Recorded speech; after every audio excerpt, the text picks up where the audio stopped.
This is where I planned on being, but then my cousin Bill called. He was preparing for his 4th tour of duty in a war zone. He had a little vacation time and wanted me to join him on a sightseeing trip of lighthouses.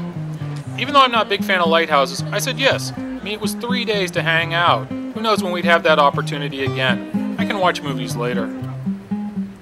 We plotted our course and headed to the ocean.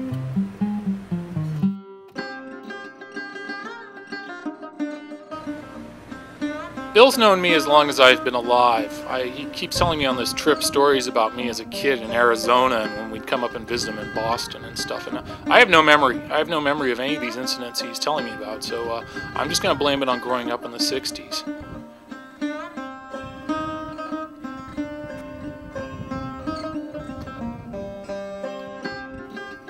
This lighthouse was built on the other side of the Roanoke River for the town of Plymouth. A year ago, they put it on a barge and ferried it across the water to Edenton.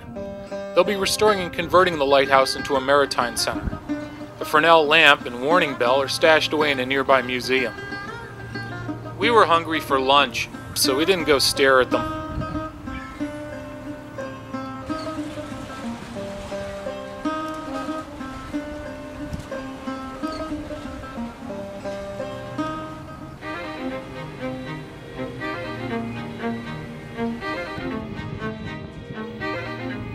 The original Roanoke Marshes Lighthouse was located deep in the nearby waters of the Croatan Sound. In 1955, a local businessman bought the decommissioned screw pile from the Coast Guard.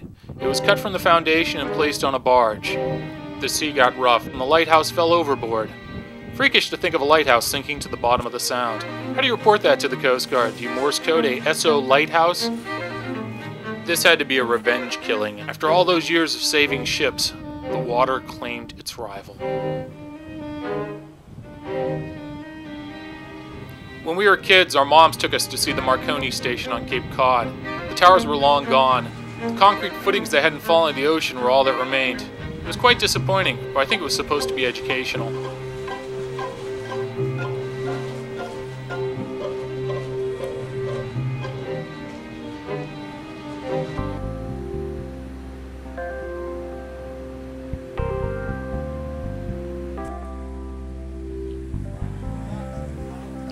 We arrived late in the day as the curators were locking the main gate. Since guests were staying overnight at the lighthouse keeper's quarters, they couldn't let us wander onto the grounds. We snuck around to get good angles without hopping the fence. We didn't want the people inside to call the beach cops on us. Normally we'd have plenty of cash for bail, but the gas prices were already at $4 a gallon.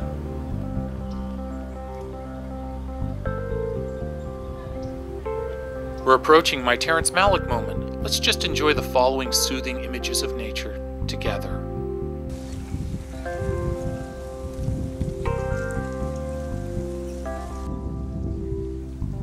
I'm not sure if Bill cares about Terrence Malick.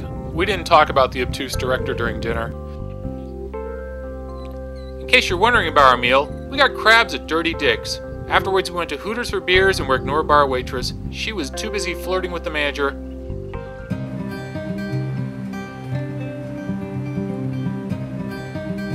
If we went back in time and told our high school selves that in the 21st century, Bill and I would go on a tour of lighthouses, our high school selves would think that this was just a cover story so we could go on a debaucherous vacation without upsetting our wives or mothers. In high school, we had a debaucherous vacation planned. Bill had the Playboy magazine featuring the girls of the Adriatic pictorial. When we got enough cash, we'd fly to Yugoslavia.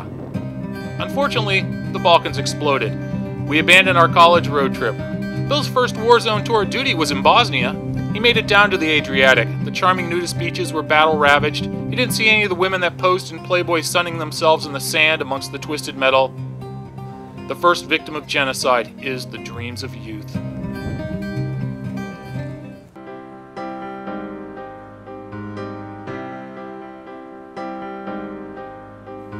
The ocean had almost claimed the Hatteras light at the end of the 20th century. The eroding coast had left it dozens of feet from toppling into the surf.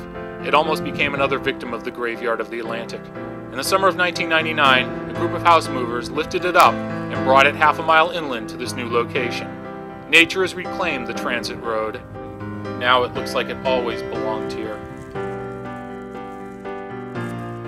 We don't talk about Iraq or Afghanistan much.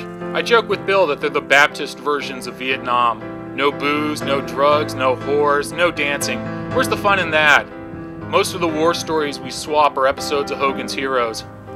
Bob Crane knew how to throw a war.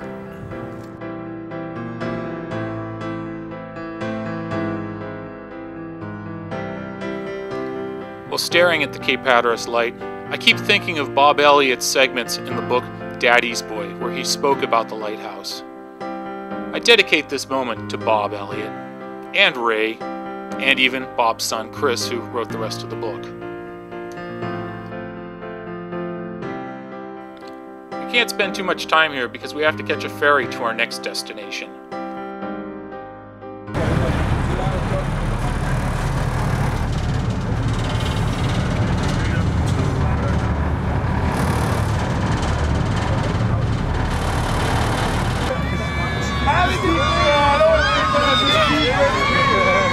Send food!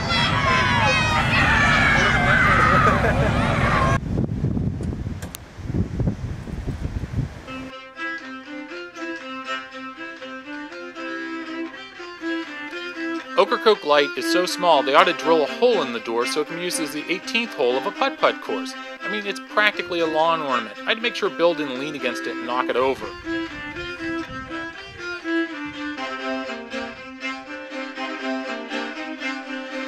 Ocracoke Island is where Blackbeard and his fierce crew hid out while they terrorized the coast. There must still be pirates on the island, since during lunch they kidnapped our waitress and pillaged most of the corned beef from my sandwich. Blackbeard had a bet with the crewmen about which one would do better in hell. Instead of arguing, they created a hell below deck by firing up all the stoves, burning sulfur, and only eating deviled eggs. After a few days trapped in this man-made inferno, Blackbeard declared the other pirate the winner and shot him. The winner needed to meet Satan in order to receive his real reward, according to Blackbeard.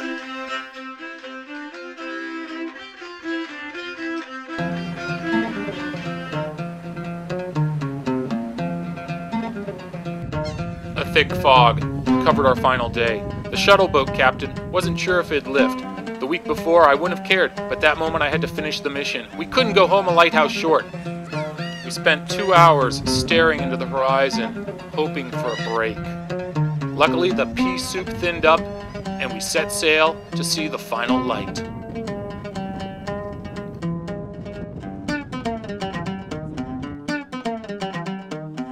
There's a strange paradox to lighthouses. I mean, 100 years ago, before there was ship-to-shore radio and GPS to guide the way, a lighthouse's beacon cut through the horizon with a mixed message to sailors. For those transatlantic voyagers, it let them know that they were approaching civilization. The flash of the Fresnel also screamed a warning that if they came any closer, they'd be smashed against the barbaric coast and killed. Hope and threat powered by whale oil. The first time I ever felt like an adult was hanging out with Bill. He had his folks' house to himself, so we stayed up until practically sunrise. We bowled, bought pizza, listened to George Carlin, watched Bobby Kennedy get shot, and made plans to visit the girls of the Adriatic while flipping through his massive Playboy collection. It was an overture to my college life.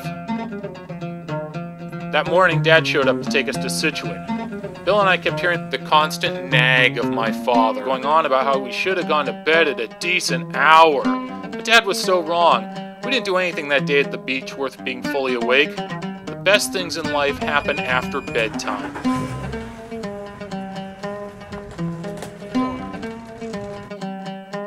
On the ride back, we're treated to the unique sight of the wild horses of Shackleford Banks. These Spanish Mustangs are descended from the horses that were dumped overboard during shipwrecks nearly 400 years ago. Their genetic history, like our belated Aunt Anna. A good friendship lets you dump everything and go off on an adventure with the knowledge they'll be better than your day job. Time together is more valuable than whatever you earn punching the clock. When Bill gets back from his latest tour, we'll crack open a bottle of Johnny Walker Black, remember the lighthouses of the Outer Banks, and swear next time we'll travel to the Adriatic to see those girls.